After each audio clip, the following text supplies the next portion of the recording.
Ele é professor titular da USP e desde a década de 70 estuda um tema que a princípio tem um conceito muito simples, que diz respeito à qualidade de vida das pessoas, à preservação, ao futuro, mas que na realidade enfrenta uma série de desafios. Desafios criados pela própria sociedade, que muitas vezes tem dificuldade de mudar de comportamento, e também desafios que envolvem interesses econômicos e decisões políticas. Esse tema é o desenvolvimento sustentável e o convidado do Sala de Notícias Entrevista de hoje é o professor José Eli da Veiga.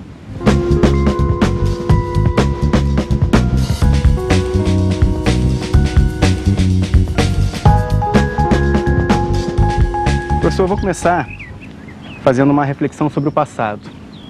Hoje, por conta de um esgotamento dos nossos recursos naturais, a humanidade está olhando para métodos, para práticas que no passado eram primitivas, eram sustentáveis, digamos assim, não impactavam tanto. Era necessário a evolução da nossa espécie, a nossa história ter sido contada assim, no seu ponto de vista? Que análise você faz sobre isso? Quer dizer, o ser humano, o mundo, toma conta da sua casa no momento em que ela corre perigo, no momento em que ela corre risco. Eu acho que não vale a pena saber se podia ser diferente, porque isso é um raciocínio que nós não temos condição de... O fato é que quando a humanidade descobriu o potencial que tinha o uso dos recursos fósseis, principalmente o petróleo, mas também o carvão antes, o gás, isso fez com que o chamado progresso desse um salto tão importante, o segundo da história, na verdade, porque antes dele a única coisa comparável foi o surgimento da agricultura, 10 mil anos antes, isso permitiu uma melhora tão importante quando a gente fala qualidade de vida, vamos falar a coisa mais simples, do conforto. As pessoas que, quer dizer, as partes de população que puderam ter acesso a essas coisas, a esses bens de consumo, etc., tiveram uma vida muito melhor do que as gerações anteriores. Então a questão se coloca mais em termos não de se perguntar se tinha outra possibilidade ou não, mas de saber que, uma vez a gente constatando quais são os problemas disso, a gente tem que ficar pensando qual vai ser a superação. Quer dizer, como é que essa chamada era do petróleo, ou se a gente quiser a era das energias fósseis, será ultrapassada. Passada a Conferência de Estocolmo em 72, aquele grande evento no Brasil que aconteceu em 1992 no Rio de Janeiro, depois veio Kyoto em 97 e mais recentemente agora Copenhague.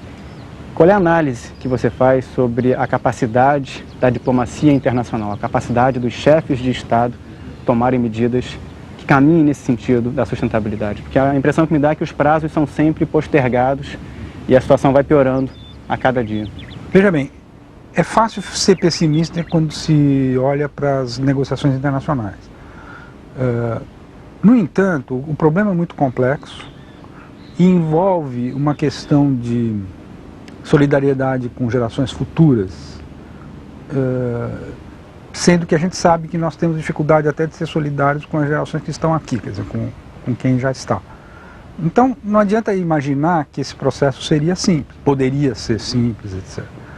Só que as transições desse tipo, elas não dependem só das negociações internacionais. Se dependesse só das negociações internacionais, já seria caso de desespero. O fato é que a transição ao baixo carbono, que é o que a gente mais precisa, está ocorrendo por outros fatores, por outros vetores. Um deles é pela questão da segurança energética, quer dizer, por exemplo, a intensidade de carbono, que a gente considera o que é intensidade de carbono, é a quantidade de carbono emitido por unidade de produto. É uma relação entre essas duas coisas. Ela vem caindo muito desde o início dos anos 70, porque quando teve a primeira crise do petróleo, vários países tomaram medidas muito sérias, não por razões do aquecimento global, que na época sequer era discutido internacionalmente, era um assunto tratado só por um grupo de cientistas nos anos 70. Mas por razões da segurança energética, tiveram que investir muito em eficiência energética, tiveram que mudar suas fontes para não ficar tão dependentes do petróleo que está muito concentrado no Oriente Médio, e assim por diante. E um outro fator mais recente é que a transição ao baixo carbono não é necessariamente um sacrifício, ela continua ainda sendo vista como uma coisa assim, nós vamos ter que dificultar o crescimento do país, ou vai diminuir a possibilidade de permitir o acesso, ou reduzir a pobreza, ou aumentar o emprego, não sei o quê. Visto por esse prisma, é muito difícil de encarar. No entanto, na verdade, a transição ao baixo carbono vai ser uma fonte de oportunidades de negócio, de novos mercados, e provavelmente vai marcar a próxima etapa do desenvolvimento capitalista. Então, os empresários que já perceberam isso, eles estão ao contrário, numa tremenda corrida tecnológica, porque como nós não conhecemos ainda as soluções tecnológicas que vão de fato resolver o problema e permitir essa transição ao baixo carbono, elas ainda não são conhecidas. Então, quem sair na frente vai levar muita vantagem. Nesse sentido é que o Brasil coloca um problema muito sério, que menos no sentido das suas posições no cenário internacional, que recentemente até evoluíram positivamente, mas mais no fato que nós não estamos investindo em ciência, tecnologia e inovação no Brasil, nessa perspectiva, até porque no nosso caso tem uma questão que nos leva a um certo comodismo.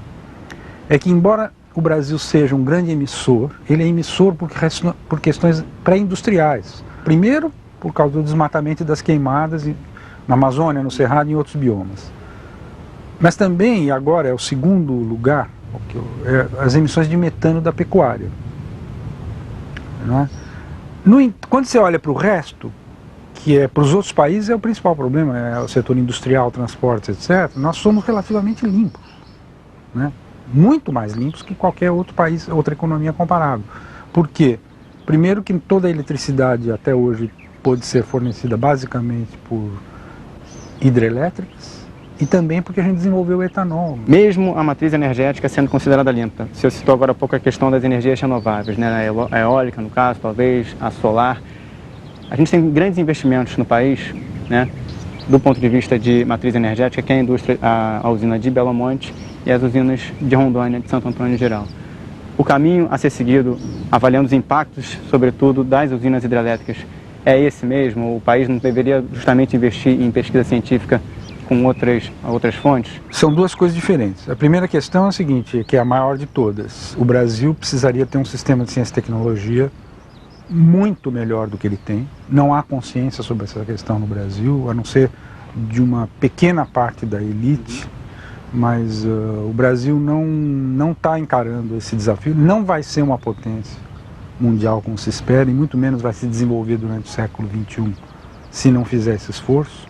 E evidentemente que uma das questões centrais desse sistema de ciência e tecnologia seria essa transição para as energias renováveis, que envolve solar e eólica, que mal ou bem estão engatinhando, mas tem várias outras fontes de energias renováveis que estão sequer começando a ser exploradas. Por exemplo, oceânica, o aproveitamento das correntes, das marés, ou mesmo geotérmica, e assim por diante. A outra questão, que não é absolutamente relacionada, é o seguinte: como encarar o problema do potencial hidrelétrico que a gente ainda tem, e que é também uma vantagem que a gente leva sobre outros países que não tem mais, já exploraram todo o potencial hidrelétrico que eles têm, só que o grosso desse potencial está na Amazônia, e a gente precisa ao mesmo tempo conservar a Amazônia.